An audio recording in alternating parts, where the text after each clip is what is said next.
Queda aprobado el artículo 34. ¡Viva la República de las Mujeres! ¡Orden, orden! Se ha dado una puñalada trapera a la República. Es lo más grave que se ha votado hasta ahora porque ha de favorecer enormemente a las derechas. Ruego a la Cámara que guarde silencio. ¡Orden! Era el 1 de octubre de 1931. Por una diferencia de 40 votos a favor y después de largas jornadas de debate, las Cortes Constituyentes de la Segunda República aprobaron aquel día el artículo 34, más tarde el 36 de la nueva Constitución. Un artículo que permitiría a las mujeres, por primera vez en la historia de España, votar en igualdad de condiciones que los hombres. La tenacidad, la valentía y el saber hacer de una mujer habían conseguido el ansiado objetivo. Clara Campoamor, la verdadera artífice de aquella victoria, podía sentirse feliz y muy satisfecha. Sin embargo, se vería obligada a pagar un alto precio. Antes de abandonar España, Clara escribe un libro. En él deja constancia de lo sucedido. ¿Qué algarabía provocó la votación? En el hemiciclo y sobre todo en los pasillos, estallaba ya sin reparos la nerviosidad más o menos contenida. Los diputados se increpaban unos a otros. A causa de esa excitación me increpaban también a mí. Quiero confiar no a mí, sino a textos periodísticos, el reflejo del momento.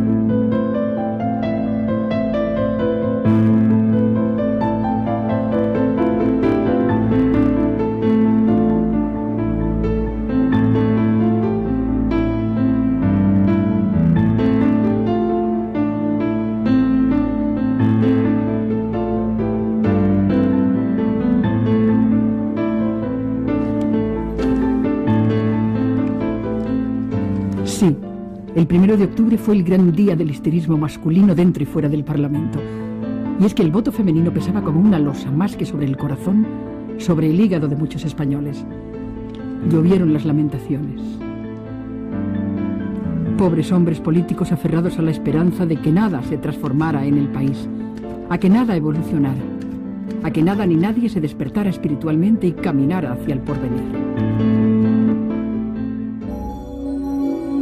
Para un gobierno que defendía la imparcialidad y la justicia, y que por ello había modificado la ley electoral declarando elegibles como diputados de las Cortes Constituyentes a las mujeres mayores de 23 años, y que había nombrado a una mujer, Victoria Kent, directora general de prisiones, aquella decisión de autorizar el voto femenino debería significar un importante y unánime triunfo. Sin embargo, no fue así. Incluso, las dos únicas mujeres parlamentarias mostraron posturas totalmente encontradas a la hora de manifestarse sobre el sufragio femenino.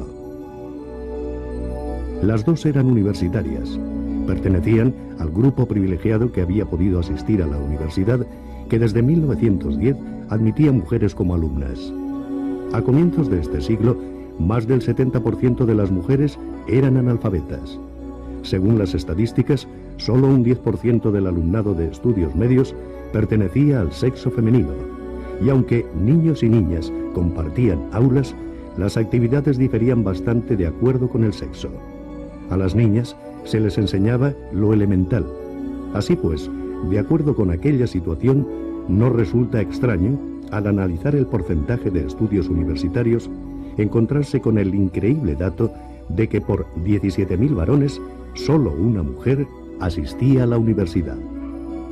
Pero, esperanzadoramente, a finales de la década de los 20, el índice de analfabetismo femenino había descendido al 58%, y la proporción entre estudiantes también acortaba diferencias.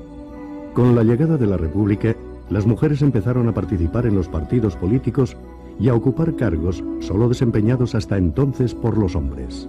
Clara Campoamor y Victoria Kent constituían ejemplos bien representativos de la nueva situación.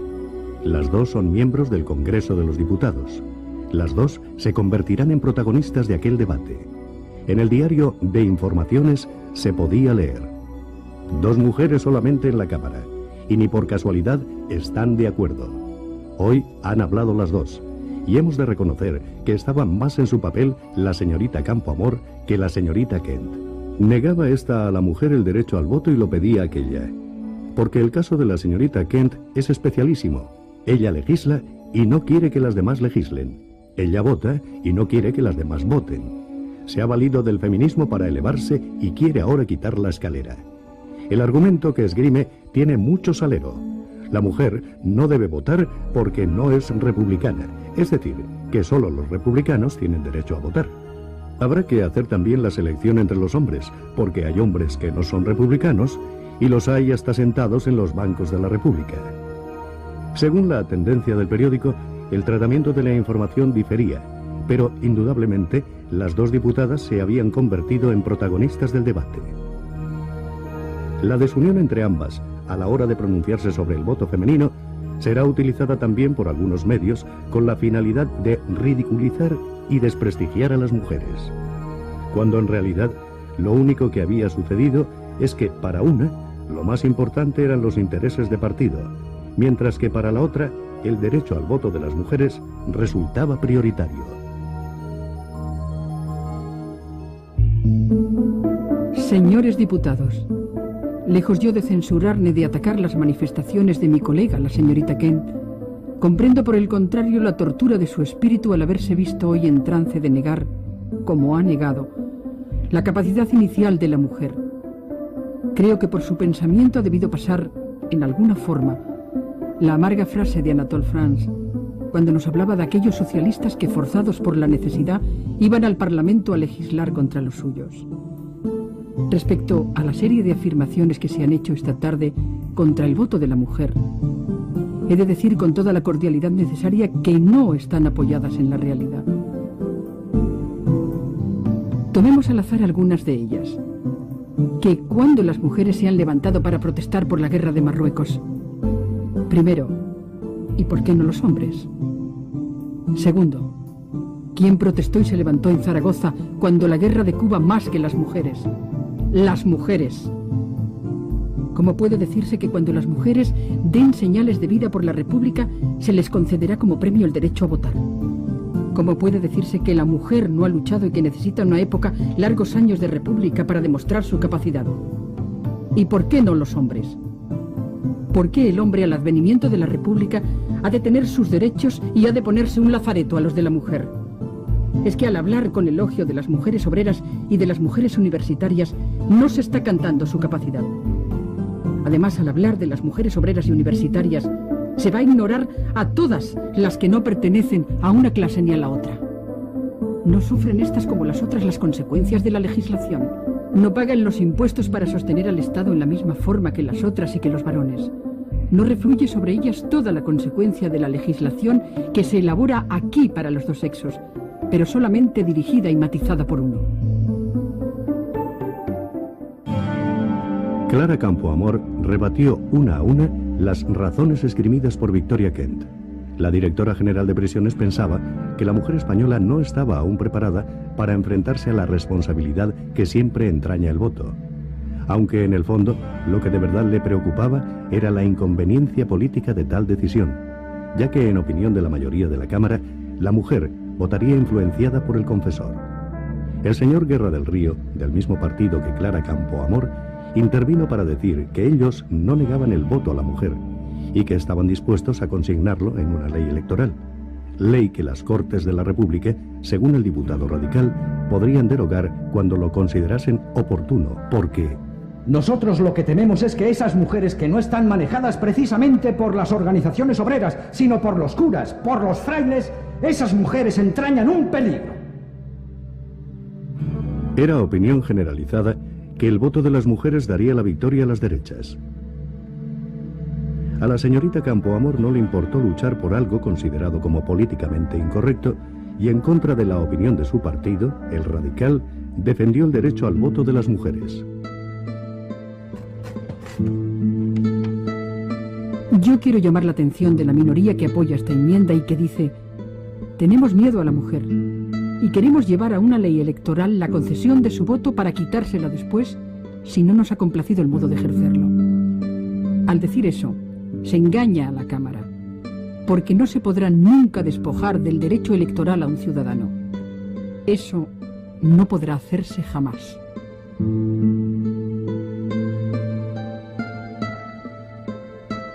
Defendí con toda mi fuerza y argumenté lo mejor que supe el derecho de las mujeres a manifestarse en las urnas, igual que lo iba a hacer la otra mitad de la humanidad.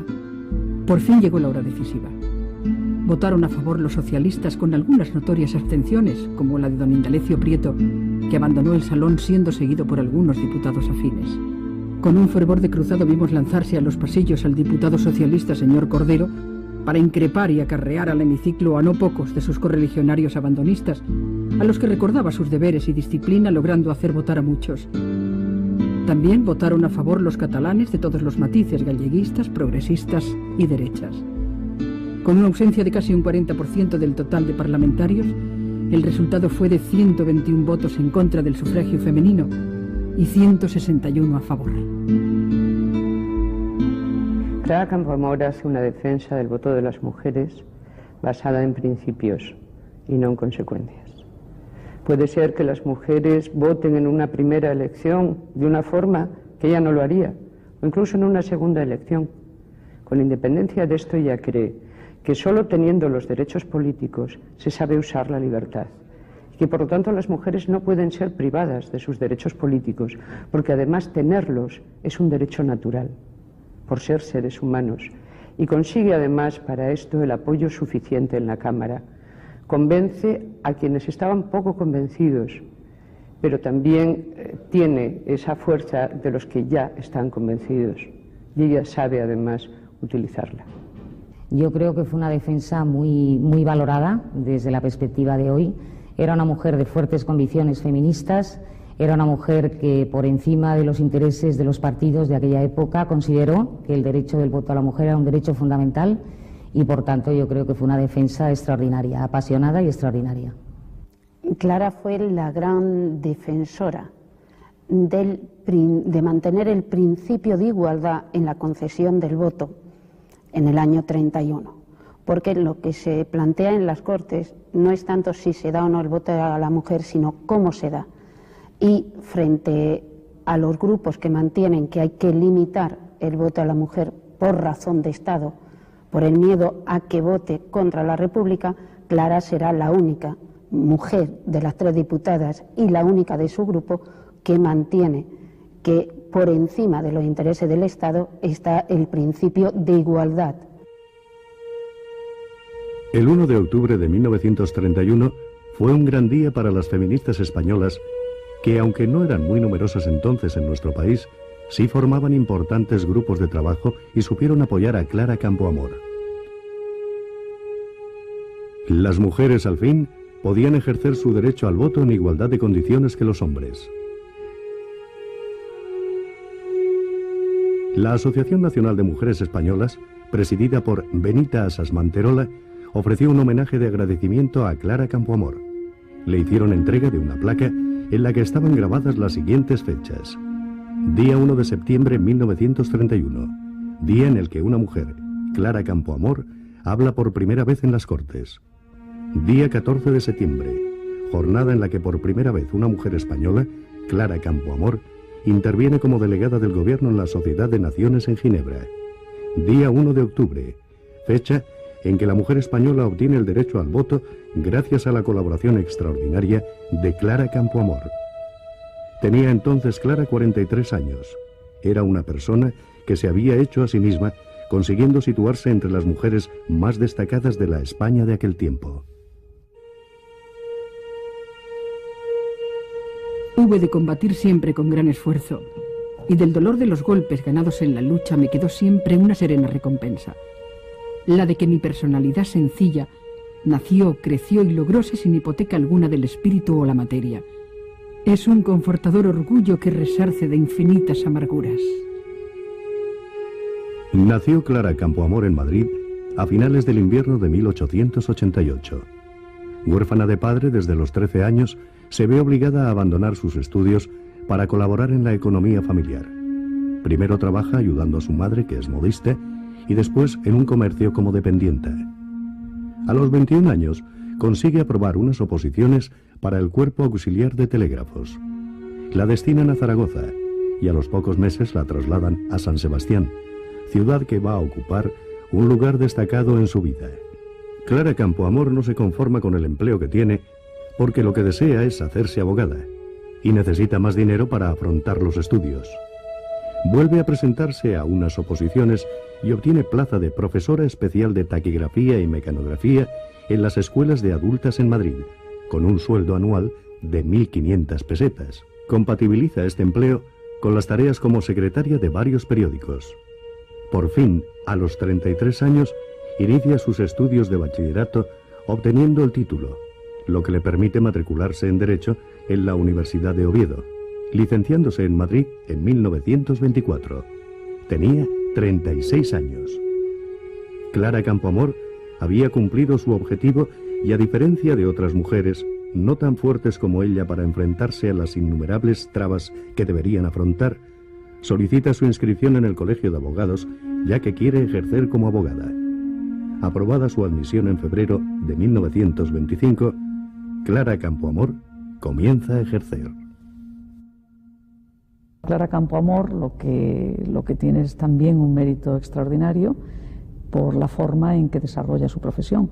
Para empezar, estudia en unas circunstancias excepcionales, trabajando a la vez como mecanógrafa, y obtiene el título pues a una edad ya de madurez, y empieza a ejercer en Madrid con un despacho en la Plaza de Santa Ana, en unos tiempos en que prácticamente no existía el ejercicio de la profesión de abogada para las mujeres, y además la primera mujer que actúa ante el Tribunal Supremo.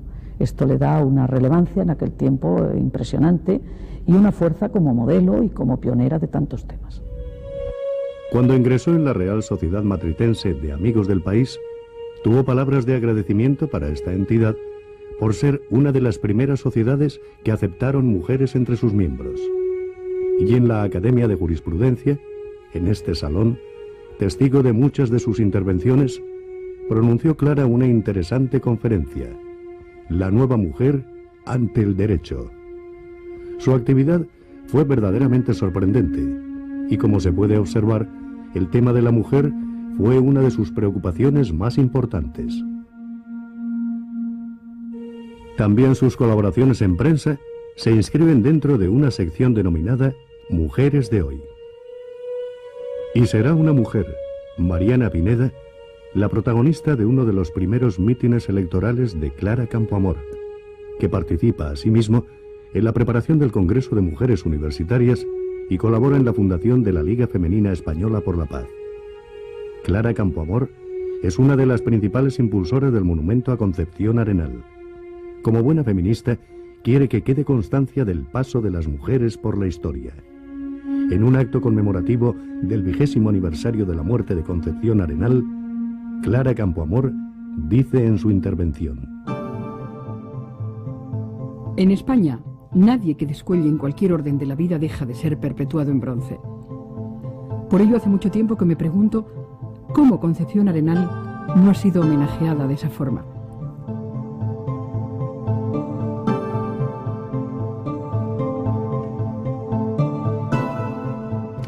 Me extraña que en este país y en esta época de logros esencialmente femeninos, en que las mujeres han alcanzado señaladas victorias que en otros tiempos se consideraban imposibles, Concepción Arenal, la que laboró más incansablemente por este bienestar espiritual, no haya sido honrada por los españoles como ella mereció.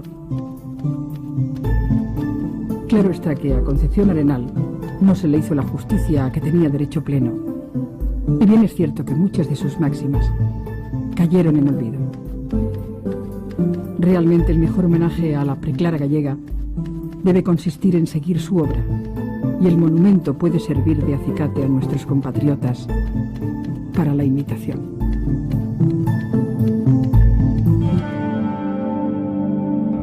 Aunque Clara Campoamor no pudo ver el monumento por el que ella tanto trabajó y que fue instalado en el Parque del Oeste de Madrid, sí se inscribió en él la frase que Clara había elegido para recordar a Concepción Arenal.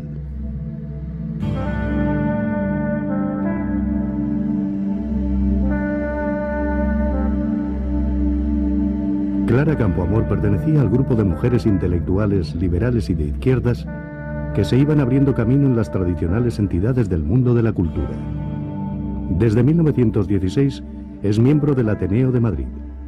Cuando unos años después el dictador don Miguel Primo de Rivera quiere incluirla en la Junta de Gobierno de la mencionada institución, Clara rechazó la propuesta, a pesar de que su negativa implicaba la solicitud de excedencia en su labor como funcionaria en el Ministerio de Instrucción Pública. Clara Campoamor está en total desacuerdo con la dictadura de Primo de Rivera y con la monarquía. Ella siente y piensa como republicana. República, república siempre.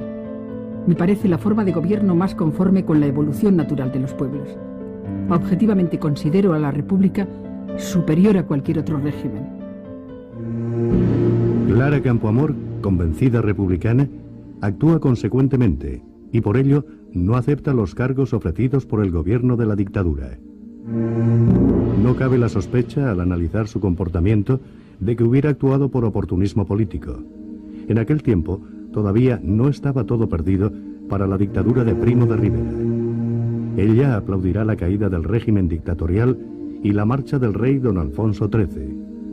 Dicen las informaciones aparecidas en la prensa que Clara Campoamor, el 14 de abril de 1931, festejó la llegada de la Segunda República desde el balcón del Círculo Republicano de San Sebastián, donde se encontraba después de haber defendido a los procesados en esta ciudad relacionados con la rebelión de Jaca.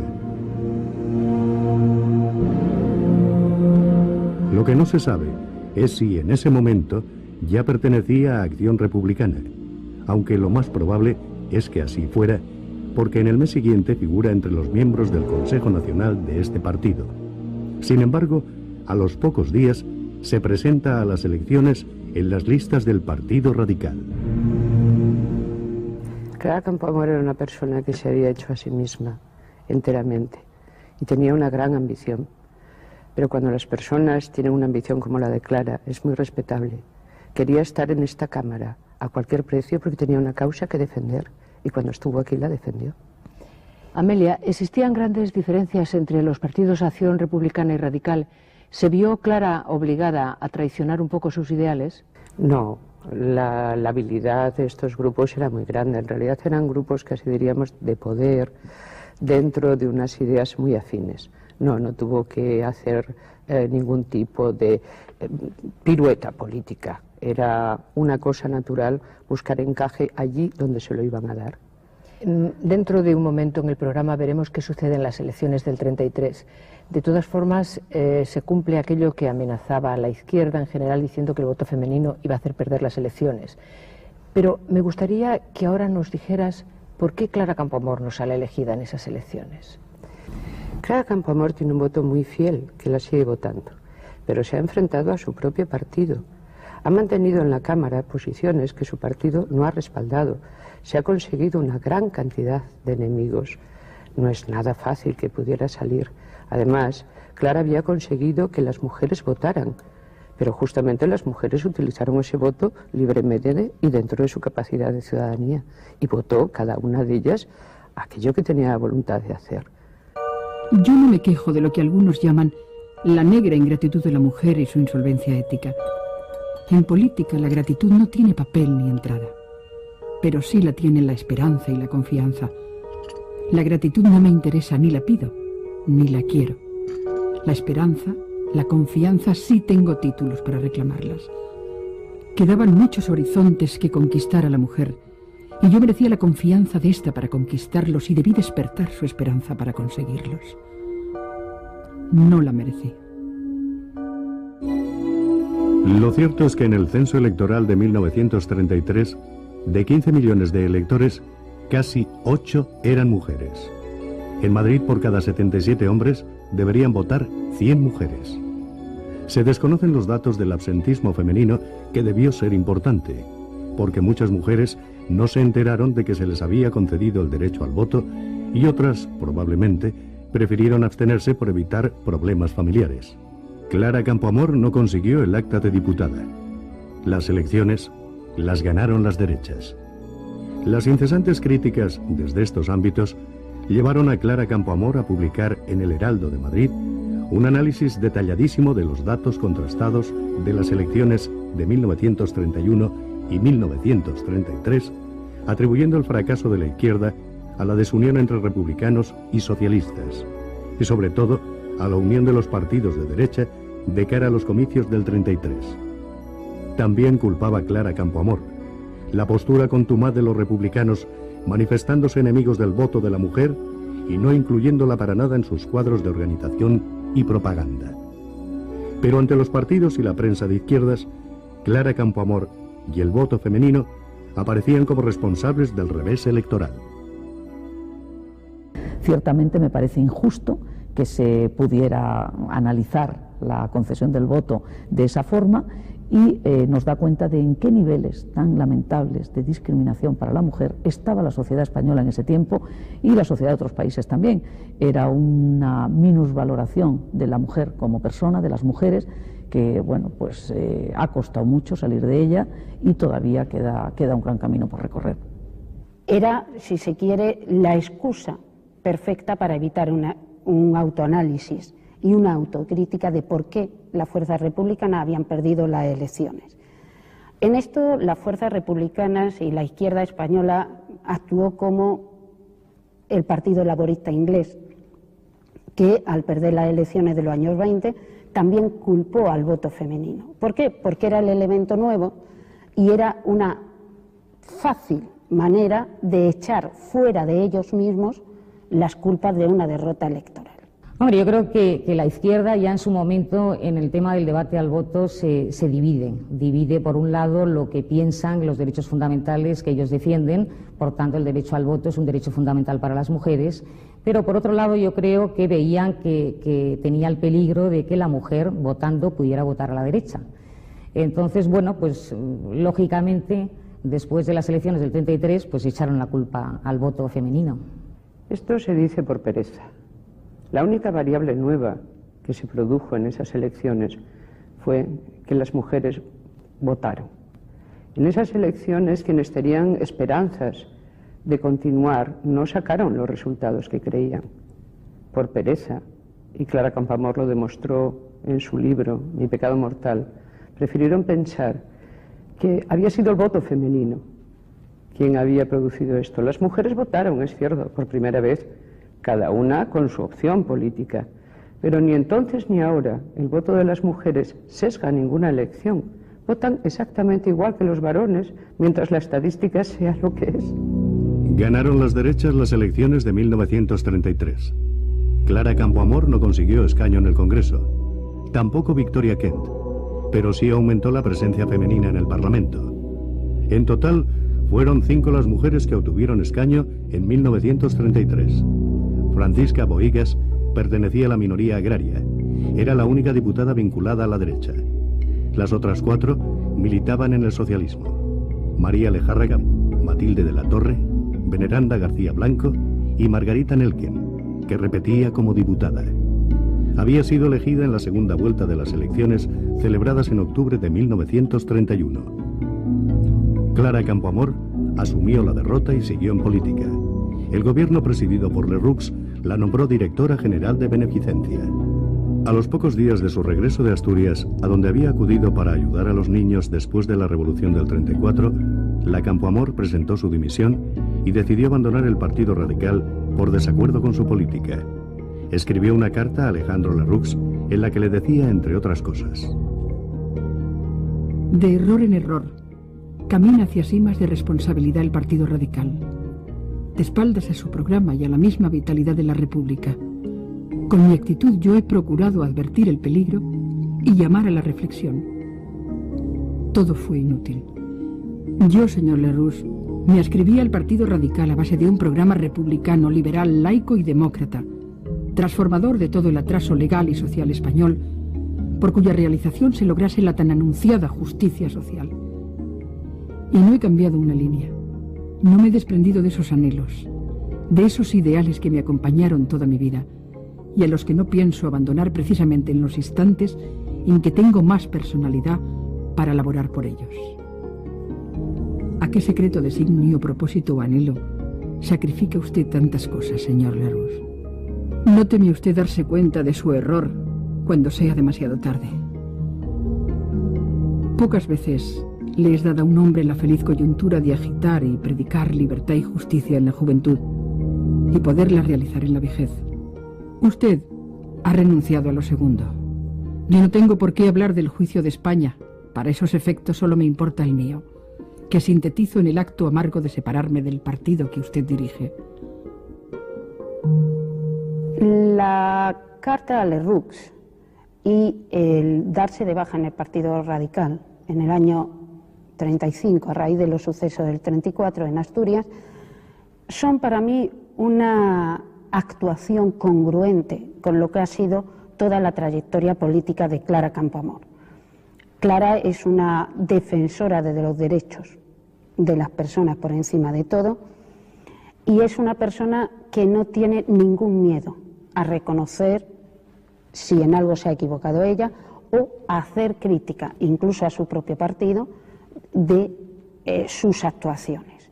Y en esa carta a Lerroux esa carta está en conexión perfecta con lo que ha sido toda su trayectoria vital. Yo creo que en aquellas circunstancias tiene mucho mérito, es una postura valiente, la carta es extraordinaria, alude a la defensa de las convicciones, a la defensa de la lucha por unos objetivos, por unos ideales, y le reprocha a Lerroux el que, teniendo la posibilidad de llevar a la práctica esos ideales, sin embargo no lo haga y ceda ante presiones que a ella le parecen inadmisibles. Eso da cuenta de un carácter, de una personalidad, de una seguridad y una persona de enorme valía y de una extraordinaria firmeza en sus convicciones, lo cual es admirable en una mujer en ese tiempo.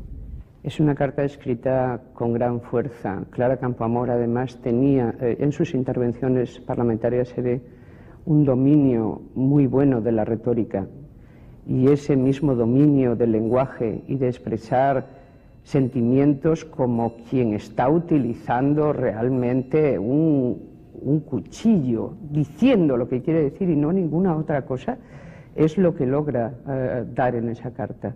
Es una de las cartas de renuncia más firmes que se han escrito en la tradición parlamentaria. Clara Campoamor era una mujer valiente, tenaz y muy luchadora. Piensa que todavía puede trabajar por hacer realidad alguno de sus ideales. A los pocos meses de renunciar a su militancia en el Partido Radical, animada por Casares Quiroga, presidente de Izquierda Republicana, solicita su ingreso en esta formación. La petición fue denegada por 183 votos. Solo 68 votaron a favor. Y es que sus enemigos políticos eran importantes. Yo creo que los principales enemigos fueron los republicanos, los partidos claramente republicanos, Acción Republicana, el Partido Radical, el suyo, y los radicales socialistas. Y yo creo que tuvo un enemigo muy importante que fue Azaña. ¿Por qué? ¿Qué pueden reprocharme a mí esos 183 miembros de Izquierda Republicana? ¿Quién soy yo y de dónde vengo para que un partido republicano me rechace? ¿Qué podía esperar de Izquierda Republicana si ni el presidente, el señor Casares Quiroga, firmante de mi alta, se dignó asistir a la sesión? Liquidé en mi fuero interno el lamentable episodio de Izquierda Republicana, apoderándome sin permiso de su autor de las palabras del señor Azaña en su libro Mi rebelión en Barcelona. La injusticia arriba a perfección, cobra hermosura siniestra y alumbra con luz fría el ánimo en que se aposenta y la padece. Clara Campoamor era una persona fundamentalmente inteligente, como inteligente crítica, y en tanto que crítica y autocrítica dentro de lo que es el partido político como estructura de poder siempre resulta incómoda, porque la persona crítica con su propio partido nunca es digamos, lo que más se busca dentro de lo que son las estructuras de poder de partido. Creo que son las personas más valiosas las que más pueden aportar, pero a su vez también las que más miedo generan por esa capacidad de autoanálisis, ¿no? el tema del derecho al voto era un tema polémico, no era un tema pacífico ni que hubiera ninguna unanimidad, como todos conocemos, y ciertamente ese hecho de haber defendido un tema polémico ya la sitúa en una situación de incomodidad. Pero es que además el tipo de persona valiente, decidida, segura en sus convicciones y que lucha por sus ideales, desde luego muchas veces no es cómodo para los partidos políticos, que más bien prefieren que haya unas directrices y que se cumplan. Ella se ha vuelto una persona incómoda. Por una parte tiene mucho relieve, pero no es obediente, no es concesiva. Es una persona a la cual no se le puede negar que tiene su propio peso. Desdichadamente esas cualidades en una mujer todavía siguen gustando poco en los partidos políticos.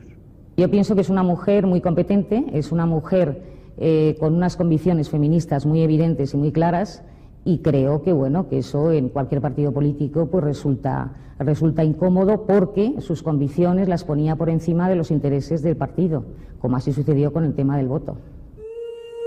Clara Campoamor no va a volver nunca a la actividad parlamentaria. En 1936, al producirse la Guerra Civil, Clara Campoamor decide afrontar el exilio, pero antes escribe: Mi pecado mortal, el voto femenino y yo. He querido decir en estas páginas cuanto debía decir en torno al voto femenino y algunas de sus consecuencias. Sin dolor, sin melancolía, sobre todo sin resentimiento negativo, porque amo la afirmación. Digo adiós a estos recuerdos gratos e ingratos y siento que cumplí a satisfacción mía mis deberes. He acusado las injusticias porque no quiero que mi silencio las absuelva, y las he puntualizado para darme a mí misma los cimientos de las que hayan de ser mis futuras actuaciones políticas, tanto como para que de ellas deduzca enseñanzas la mujer.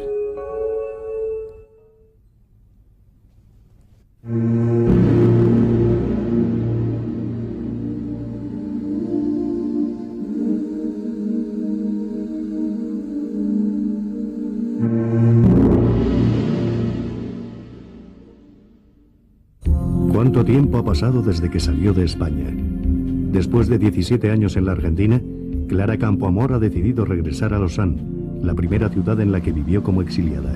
Ella sigue añorando España y no entiende cómo algunos compatriotas que como ella viven lejos de su tierra no desean regresar. Ay, yo que deambulo fuera hace más de 20 años. No he podido aceptar este criterio que tan sano sería para mí. Se olvidan pronto las raíces cuando se parte antes de estar completamente formado. Pero es imposible esa transposición cuando se emprende el viaje con casi medio siglo a las espaldas. Por ello, desearía a veces morirme, ya que nada me queda por hacer, cuando aún quisiera hacer mucho. Aquí en Suiza está más cerca de España. Clara Campoamor no renuncia a la idea de que tal vez un día pueda regresar. Mientras tanto, se informa por la prensa de la actualidad de su país. Lleva una vida apacible, sigue dando conferencias y trabajando con agrupaciones de mujeres. Su fama de feminista comprometida la precede allí donde va. Clara Campoamor ha dejado constancia a lo largo de toda su vida de sus profundas convicciones. Parece ser que Clara Campoamor vino de forma clandestina 2 o 3 veces a España, siempre con la ilusión de que algo hubiese cambiado para poder así regresar a su país sin tener que pasar años en la cárcel, pues se la acusaba de haber pertenecido a la masonería. Existen indicios que apuntan a su posible militancia durante los años 31 al 34 en alguna organización de tipo masónico, aunque en aquellos tiempos no era ilegal. Y Clara no quiere aceptar una acusación injusta, pues ella no ha infringido ningún tipo de ley. Varias personas relacionadas con el gobierno español de entonces intentaron conseguir su regreso, entre ellas la escritora Concha Espina, a quien Clara le había tramitado el divorcio. Pero todo resultó inútil, y Clara Campoamor, a pesar de que nunca se consiguieron pruebas de su pertenencia a la masonería, nunca pudo retornar del exilio.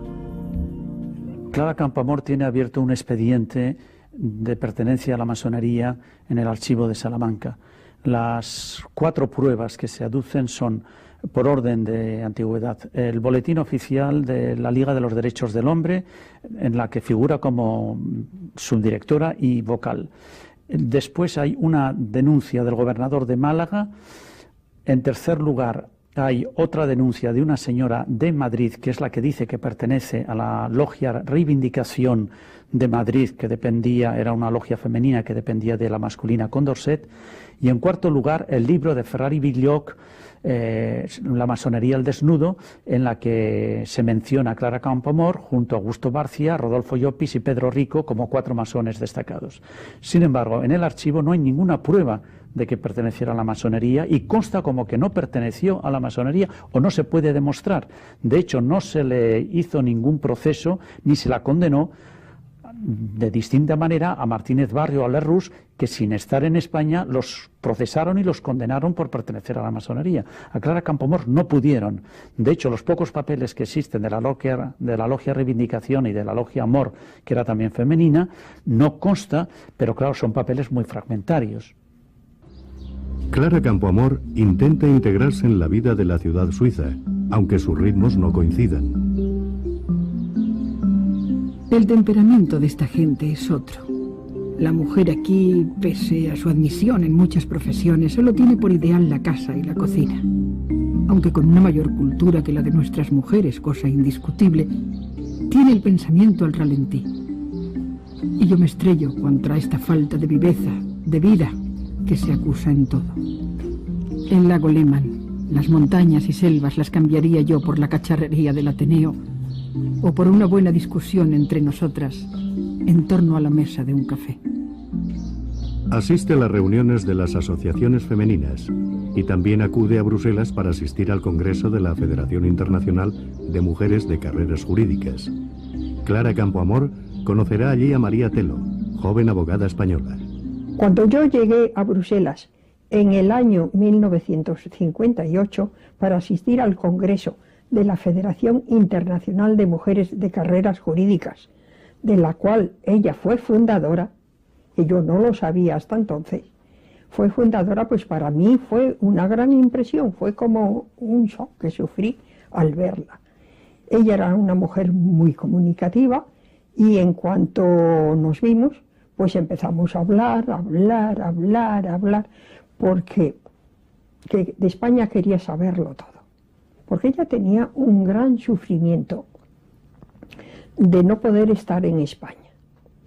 Ella quería muchísimo España y añoraba mucho el no poder estar aquí por nuestra manera también de ser, porque en ese momento ella vivía en Suiza y en Suiza pues aquel temperamento a ella no le iba.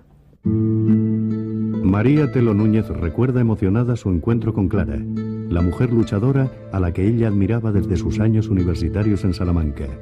De ahí su impresión al encontrarse con la que para ella significaba un ejemplo de valentía.